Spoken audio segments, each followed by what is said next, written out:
Okay, now while the smartphone market is increasing year on year, there's another devices that is picking up quite a lot. I'll give you 5 seconds. Any guesses? Go on. Tick tock, tick tock. They are tablets. Because as per recent data, the tablet market has doubled. Like iPad has crossed 1 million units in India for the first time.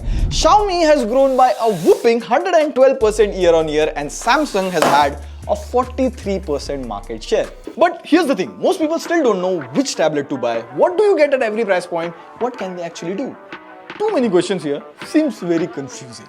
And where there is confusion, this is where TechWiser steps in and makes the job easy for Team TechWiser. See, well, we have spent over 2.5 lakh rupees over the years. Oh, this doesn't look 2.5 lakh. Now, we spent about 2.5 lakh rupees over the years and tried tablets all the way from 20,000 to 1 lakh rupees, from watching content to gaming to actual productive work. And today we'll exactly tell you which tablet you should buy. Pratik, TechWiser, let's tabbing go. Tabbing is not a word. It's not English. Okay, so before we jump into the tablets, let's set some expectations here. See, tablets at different price points are built for different purpose. So if you buy a 20 to 25,000 tablet and expect it to replace your laptop, you're gonna be disappointed. Let me break this down price-wise. Now, in budget range, you get a lot of tablets like Moto Pad 60 Neo, Oppo Pad, OnePlus Pad Go, but see, they just have big screens. I would recommend you to increase your budget and at least get a tablet around 20,000 rupees to get the proper tablet experience. Because in this price range, you get a very sharp LCD display for a good immersive content consuming, flagship killer or old flagship processors like Snapdragon 7 Plus Gen 3, 8 Gen 2 for playing games like BGMI or Wizardry waves, etc. So first is the Xiaomi Pad 7. Now it launched for 24,999, but the pricing usually keeps dropping to around 21,499 including offers. Now at that price, you get 3 pros. First up is the display. You get 11.2 inch 3.2K LCD display that's about 345 ppi and it's sharp. So while reading books or PDFs, that is a good experience. But there is one catch here. See, the Xiaomi Pad 7 comes with an anti-glare or anti-reflective coating, and if you see in the studio light along with the iPad, the Xiaomi Pad display has no glare or reflection. Like, it looks phenomenal side by side. But the catch here is, this nano texture coating is only on the higher variant. It's not there on the base variant. So you'll have to pay like 5,000 extra to get the nano texture coating. Overall, if you're getting for a movie watching experience, the colors and sharpness and all look really good. In fact, you get Dolby Vision and HDR10 support for Netflix, which you don't see on other budget tablets. And not just that, you get quad speakers. The speakers are pretty loud.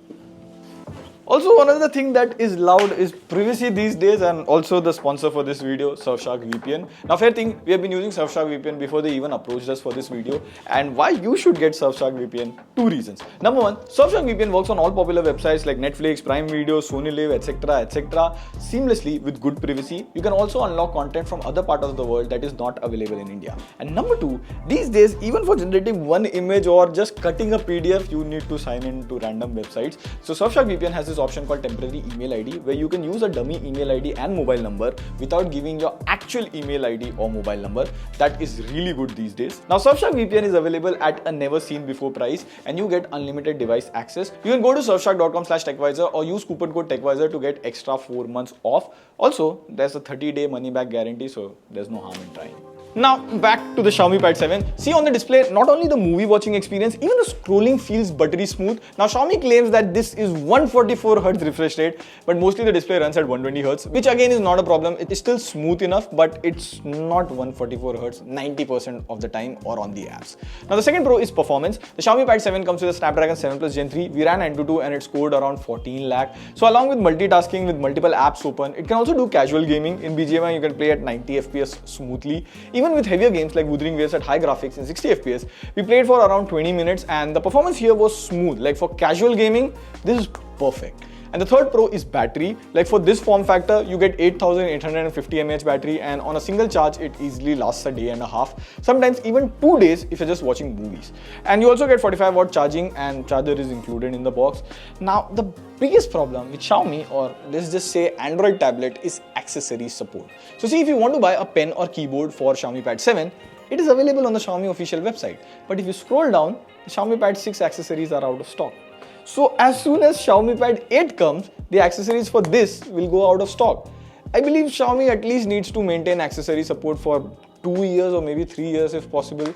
And plus, HyperOS updates are not that timely or stable. So if you're a student who's only attending online classes or someone who wants a big screen for Netflix, YouTube, just content consumption and casual gaming like BGMI, COD, around 21 to 22,000, this is the best tablet that you will get. But if you want to do productivity or creative work, let's jump up the budget.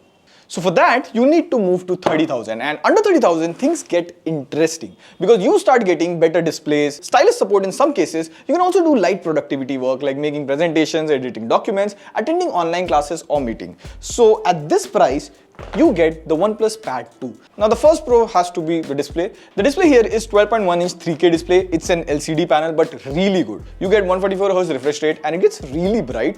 It gets about 900 nits of peak brightness. Now for a smartphone display, this might seem less. Since the screen is so big, 900 nits of peak brightness is more than enough. So while working or watching movies, it was pretty good. Now second is software and updates. OnePlus in terms of software updates, it has been really good. Like the OnePlus Pad 2 launched with Android 14 and it recently got the Android 15 update with OxygenOS 15. So the Pad 2 going forward will get 2 plus 3 more years of OS and security updates. And the third pro has to be the performance. Here is where this tablet shines. Like it comes with a Snapdragon 8 Gen 3, yes, last year's flagship chip. Like in terms of benchmarks for Antutu, the OnePlus Pad 2 scores around 19 lakh. Even for gaming, we played BGMI at 120 FPS, wizardry waves again at high graphics, runs pretty well. The tablet does get warm during long gaming sessions, but nothing that affects performance. Now the battery here you get is 9510 mAh. On a single charge with heavy usage, gaming, watching a lot of content, productivity work, it easily lasts a day. And you also get 67 watt fast charging, so you can top it up quickly. Now for productivity, this is where the OnePlus Pad 2 stands out. You can get the smart keyboard separately and the typing experience is quite well. Even the trackpad gestures work pretty well. I wrote multiple scripts on this last year, edited documents, did research, and the experience was solid. Now, if you're someone who wants to do heavy gaming and productivity tasks, so if you are one of those, the OnePlus Pad 2 is the choice. It is a step up from the Xiaomi Pad 7, but mind you, this is still not a laptop replacement. And in a similar 30,000 price range, you also get the all-new iPad 11 Gen. Currently, it is selling for around 34,000. Now, the first pro here is performance. Performance-wise, you get the Apple A16 Bionic chip. This is the same chip that is used in the iPhone 14 and iPhone 15 series. So performance is really good. You can edit photos, videos, run creative apps like Procreate, Concepts, Sketchbook. Now, the biggest advantage of the iPad is the app ecosystem. Like apps like Procreate for illustration, then there is Adobe Photoshop, DaVinci Resolve, etc. Although all of these apps are available on Android tablet as well, but they are better optimized for the iPad. Plus, they are the latest versions. Now, the second pro is the software. The iPad 11 Gen currently runs on iPadOS 26 and Apple promises 7 years of software update. In fact, 8 years. So you have covered for a long time. The software is polished, the gestures are smooth. And this macOS style Windows for app is actually good. You can multitask by keeping Windows or multiple apps open side by side and quickly switch between them. Battery life is solid. On a single charge with moderate usage, watching content, browsing, light creative work using the pencil, it easily lasts one full day. Now, the third pro, again, is the Apple Pencil. Now, to get this pencil, it would cost you another 10,000 rupees, but trust me, if you're into creative work, the pencil is worth it. It works flawlessly. Like if you're taking notes or if you're sketching, it feels natural, just like how you would sketch with a pencil on paper. And this is important if you're into graphic or illustration work. The pencil works really well with the Apple Procreate app. Also, the iPad 11 Gen supports the Apple Pencil 3rd Gen, which can be charged via Type-C charger, and the iPad 11 Gen also has a Type-C port. The only con I found with this iPad is the display. Like the display here is a 10.9-inch liquid retina display. It's an IPS LCD panel. See, I'll play the same movie on the OnePlus Pad 2 and the iPad. The Pad 2's display looks brighter as well as more richer. Another thing here is on OnePlus Pad 2, if I pinch out on Netflix, the movie plays on full screen and looks great. But if I do the same on iPad, nothing happens. So who should buy the iPad 11 Gen? See, I'll put it in very simple words. If you want to get into digital illustration or creative work, or even if you are a medical student who want to take notes, this is perfect. Attending classes, light productivity, it works really well on the iPad. Also, remember, keep some money aside because you have to buy the Apple Pencil separately, so factor that. Else, the iPad 11 Gen is the best tablet for creative work and dependability. In fact, this is the best iPad you can buy in 2025 in budget. Now, let's move to the 50,000 price range. And at this price point, you get the OnePlus Pad 3. In this sale, you can get it for 42,999. Now, this tablet is a slight upgrade over the last year's OnePlus Pad 2. The first pro here is speakers. You get 8 speakers, 4 woofers and 4 tweeters, and the audio experience is just amazing.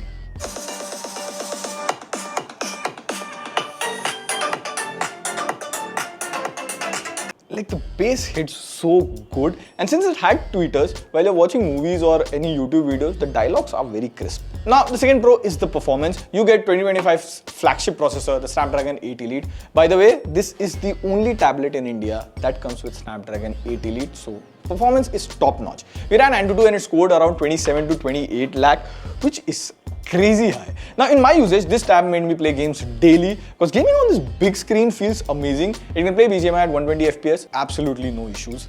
Now I played Wuthering Waves more on this in ultra high graphics. You scroll down to the bottom and you will find this advanced option. Here you can change the graphics to Vulkan, and what difference does it make? Well, in simple words, games usually communicate with CPU and GPU to run games, but the games that support Vulkan drivers, they talk directly to the GPU. So the games here run better and they also look better.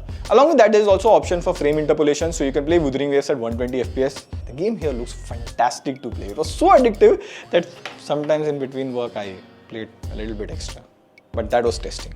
Now the third pro is the battery. Battery life is solid. You get a 12,140 mAh battery. On heavy usage, it will easily last one full day with additional 20 to 30% still left. And by the way, you get 80 watt fast charging. Charger is included in the box. For productivity, you can get the smart keyboard. It costs around 8,499 and the typing experience again is quite good. The trackpad has proper gestures. You can do split screen multitasking and it runs the latest Oxygen OS 15 based on Android 15. And similar to the OnePlus Pad 2, I've used this as my main computing device and entertainment device. From work to entertainment, it can do it all and it's quite dependable. The only con I could find here is, and I'm still nitpicking, is the display. The display here is good and big from last year, but it's an LCD panel. So in this price range, it should have been an AMOLED display.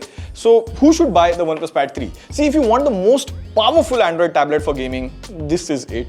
If you need a tablet for media consumption on a big screen with amazing speakers, this is perfect. If you want to do light to medium productivity work, writing scripts, browsing, multitasking, this works well. Now at a similar price point, you also get S9 with an AMOLED display and Snapdragon 8 Gen 2. Also, there's the iPad Air. See, if you want to watch video and browse web, get the Tab S9, save some money. And regarding iPad Air, see, it's good if you want the Apple ecosystem or productivity features. Here in this video, we reviewed the OnePlus Pad 3 and we tried to explain the fundamental problem with Android tabs and iPad. So that video will help you make a better decision. Now let's talk about the premium segment tablets around 1 lakh and above. And at this price point, you're getting the absolute best hardware, the most powerful processors, the best displays, and the most premium experience. Now, this is for people who are serious about creative work, professional illustration, video editing, photo editing, content creation at a higher level, or you just have a lot of green paper and want the best thing. Jokes aside, now let's be clear, this is not a laptop replacement. Even though brands market it that way and want you to believe, a laptop still does certain things better like tab and file management better than a tablet. Now first up is the iPad Pro M4. It starts around 90,000 rupees and goes up depending on storage and configuration. Now this is expensive, but you're getting a proper professional grade tablet. The first pro here is the display. You get 11-inch or 13-inch option with the Ultra Retina XDR display. It uses tandem OLED technology. This basically stacks two LEDs on top of each other, which gives you better brightness, longevity and performance. Like the colors, contrast and brightness, content looks pretty amazing. And it is also perfect for creative work and content consumption. It supports the Apple Pencil Pro and that has pressure sensitivity, tilt detection, hover features and haptic feedback. Now the second pro is the performance. You get the M4 chip that is the same that you get in MacBook. So you're getting desktop class performance. It can run professional apps like DaVinci Resolve, Final Cut Pro, Procreate, Affinity Designer, all optimized for the iPad and they run flawlessly. Even heavy 4K video editing is smooth, exporting videos is faster. Now the third pro, of course, is the software. The iPad Pro runs on iPad OS 26, the latest version with a new liquid glass design.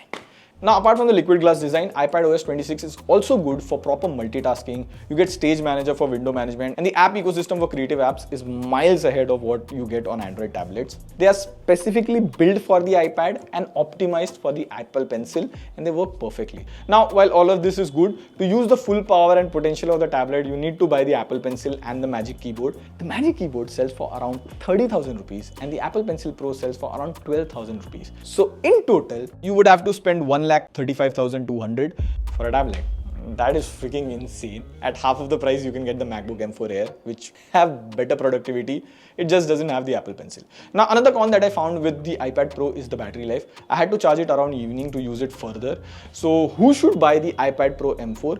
if you're a professional creative already doing it, graphic designer, illustrator, like making money from it, this is the best tablet for you. And if you're already in the Apple ecosystem with iPhone, Mac, AirPods, Apple Watch, all of that, this completes it perfectly. Everything syncs seamlessly.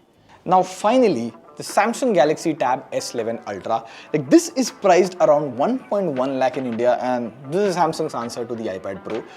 Obviously, the first Pro with a Samsung tablet is display. The display here is massive. You get a 14.6-inch dynamic AMOLED 2X display. The display here is huge AF. Like my face gets covered.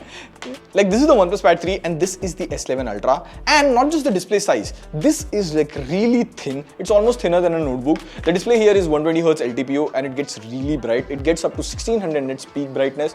Perfect for outdoor use or if you're sitting near a bright window in a cafe. The colors are punchy and vibrant and it comes with an anti-reflection coating, so even the glare is minimal. The second Pro here is performance. Performance-wise, you get MediaTek Dimensity 9400 Plus. Again, this is the flagship processor. It's built on 3nm architecture. You get 12GB of RAM on the base variant and 256GB storage again at the base variant. So performance is really good. You can open multiple apps and switch between them without any issues. The bigger display here actually comes in handy for multitasking when you do split screen or you have a floating window. It's easier to navigate on this bigger screen. It can also play heavier games like Wuthering Waves easily. It can be played in ultra high graphics at 60 FPS on Vulkan drivers. Now the game looks so good. Like I started playing with the intent of testing, but again I ended up playing it for almost 2 hours. Now the third Pro is the software. The Galaxy Tab S11 Ultra runs on One UI 8 based on Android 16. Now Samsung promises 7 years of OS and security update, so software support is solid. You also get Galaxy AI features like Note Assist for summarizing notes, Write Assist for improving your writing, and Circle to Search with Google. The fourth Pro is the battery. Like this is a big tablet. It has 11,600 mAh battery. On a single charge with heavy usage, it easily lasts 1 full day, sometimes even more. You also get 45-watt charging, and that reminds me of the con. The box is slim, there is no charger in the box, you have to buy it separately. And the second con here is I'm kind of nitpicking. Like you get the S Pen in the box, it's free, but this is a passive pencil, it is not Bluetooth enabled. So you can press this button and erase, but there is no option like when you go close to the screen, there's a hover menu, or you can press the button and snap pictures, or more importantly, there's no haptic feedback in this. So finally, who should buy the Tab S11 Ultra? See, if you're already in the Samsung ecosystem with a Samsung phone, Galaxy Buds, watch, this completes it perfectly. If you want a tablet that can work like a laptop with desk mode and proper multitasking, this is a solid option. If you want the S Pen included in the box and don't want to pay extra, this is just for note taking, this is actually a better value than the iPad Pro. So this is the list of our tablets. Now I'll leave chapters over there so it is easy for you to navigate. And the only gripe that I have is Android tablets have really good hardware as compared to the iPad, but the app ecosystem or the Android OS itself is not right there. I wish Google could make a separate OS for at least the tablet. Let us know what tablets do you use and write down your review. We'll try to pin the best one. It will help the community. On that note, this is signing off. See you in the next video. Pew. Pew.